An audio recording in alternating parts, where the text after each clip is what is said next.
La team, le RHDP forme déjà ses militants à Bouaké dans la barbarie. Vous allez écouter une vidéo que je vous publie ici et écoutez vous-même les propos des gens du RHDP qui estiment que les opposants sont sortis de prison. Et comme ils sont sortis de prison, ils sont en train de se préparer pour se venger. Et donc, il faut que les gens de Bouaké se préparent. Ils doivent être prêts à tout, même à tuer des personnes pour que ces gens ne reviennent pas au pouvoir.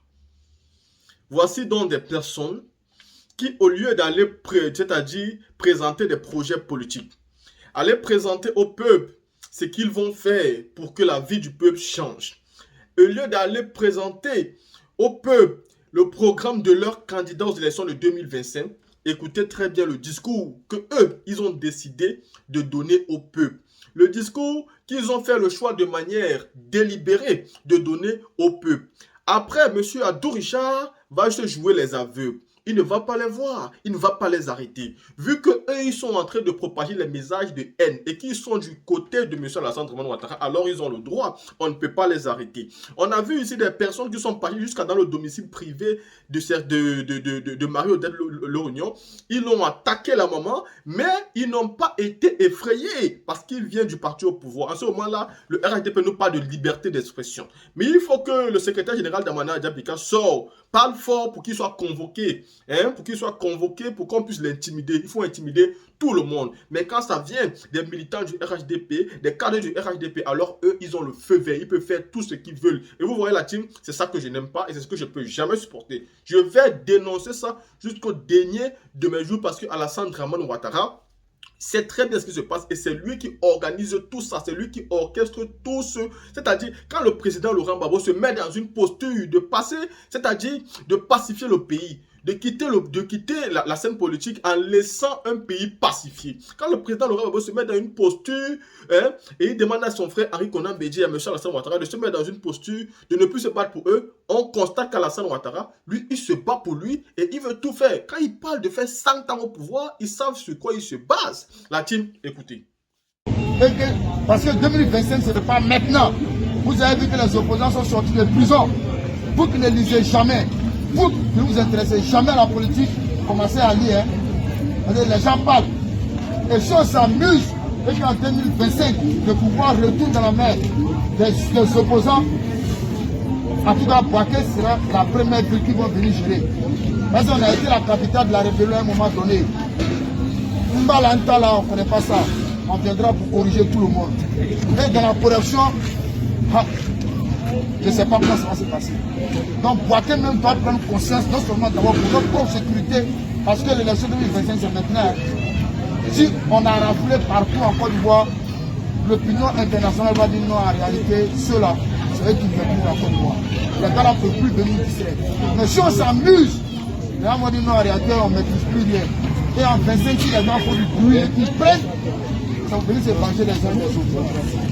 Ça vous se venger des uns et des autres. Donc nous, on ne doit pas rentrer dans l'émotion. L'émotion n'a pas sa place dans la réussite d'un jeu.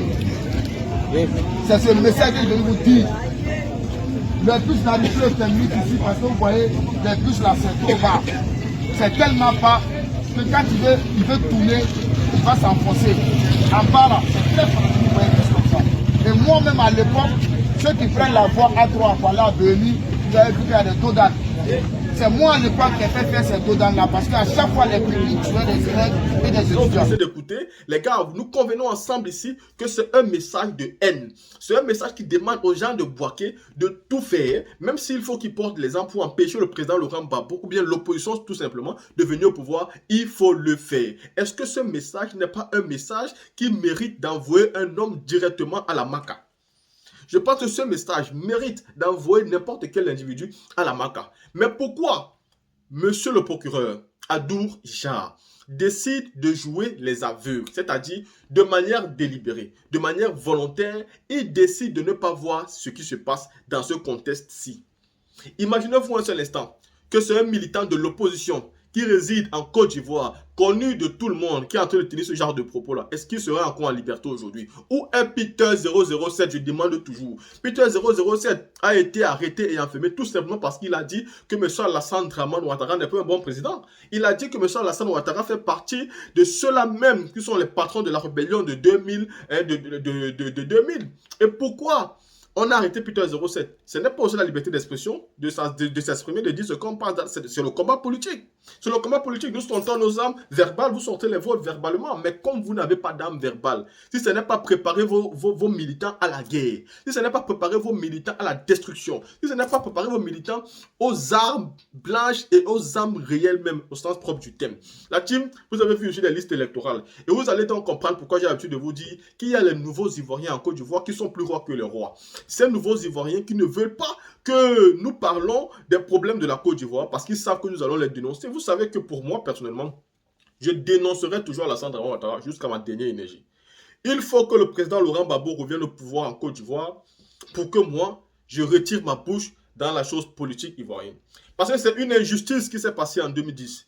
Et tant que cette injustice n'est pas réparée, je parlerai toujours de la politique ivoirienne.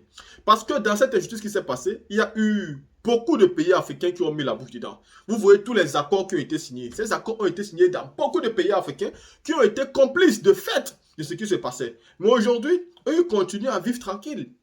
Ils ne parlent plus. Pourtant, ils savent très bien que cette injustice a été commue à un homme qui était encore président de la République.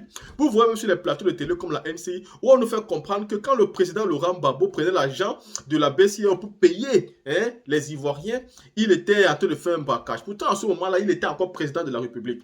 Et que le Conseil constitutionnel avait légitimé son pouvoir. Et donc, le président Laurent Gbagbo avait toute la légitimité de faire ce qu'il faisait. Même si la CEI avait d'autres résultats et que le Conseil constitutionnel avait d'autres résultats, le président Laurent Gbagbo avait demandé un recomptage. Sachant que la Constitution de la Côte d'Ivoire demande que si le Conseil constitutionnel a un résultat et que la CEI a un résultat, que les deux sont différents, alors la loi ivoirienne demande que les élections doivent recommencer à zéro. Et parmi les deux candidats, on a un qui avait demandé un recomptage pour régler ce problème de manière pacifique. Et il y a un autre qui avait refusé le recomptage, qui voulait lui tout simplement gagner les élections sans discuter avec quelqu'un. Et qui avait la légitimité de la communauté internationale, pas du Conseil constitutionnel. Rappelons que le Conseil constitutionnel avait déclaré le président Laurent Gbagbo vainqueur.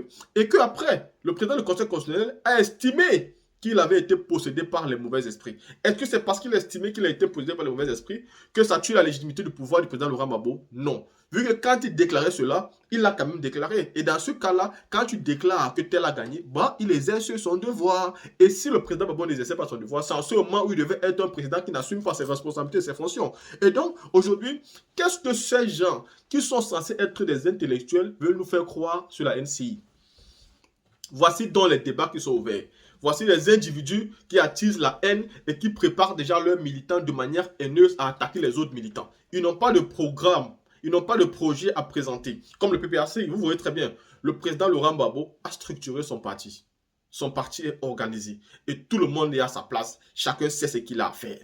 Et quand chacun sort, ça fait mal à la tête. Ça traumatise Alassane Ouattara, il ne dort pas bien. Et tous ces militants, ils savent qu'en 2025, le président Gbagbo reviendra au pouvoir. La team, vous avez écouté cette vidéo, vous m'avez écouté aussi. Dites-moi ce que vous pensez et on se voit pour une prochaine vidéo.